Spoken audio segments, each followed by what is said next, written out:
Cette main, c'est vraiment là où naît notre intelligence. Chaque fois qu'on va avoir sur cette main qui est incroyablement compliquée, qui est incroyablement riche, vous imaginez bien qu'à partir du moment où la main est abîmée, ils sont transformés. C'est 1,2 million d'accidents par an en France, dont 650 000 accidents graves, c'est-à-dire laissant potentiellement des séquelles, voire des séquelles très importantes. Alors, il y a un certain nombre de règles visant à éviter l'accident, et que par définition, ils sont tous évitables. Quand un patient est plus de 6 mois en arrêt de travail, il devient un vrai marginal de la société. C'est très difficile pour lui, pour sa famille. Ces mains, c'est vraiment leur outil, il faut les préserver, il faut les protéger dans le monde du travail, mais aussi à la maison. Et c'est des messages à faire passer dès le plus jeune âge pour vraiment diminuer la fréquence de ces accidents de la main.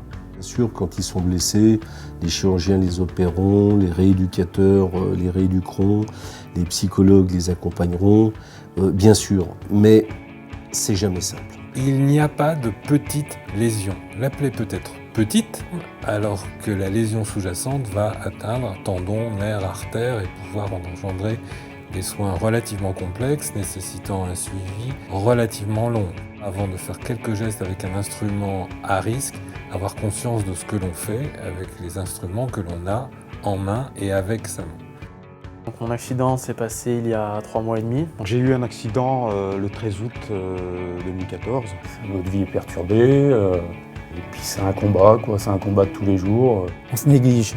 Il faut penser à soi, faire attention. Et puis dans le quotidien, on ne se rend plus compte du danger. Il y a une grande différence entre l'apprentissage en atelier et dans un centre de formation et sur le terrain. Il faut vraiment faire gaffe aux outils de protection, c'est vraiment pour nous protéger. Je crois qu'il faut quand même rendre à notre humanité cette réalité de nos mains et de faire en sorte qu'à partir d'aujourd'hui, qu'on revienne au respect de ceux qui savent se servir de leurs mains, en leur disant apprenez à vous servir de vos mains, produisez avec vos mains, mais surtout connaissez comment fonctionnent vos mains.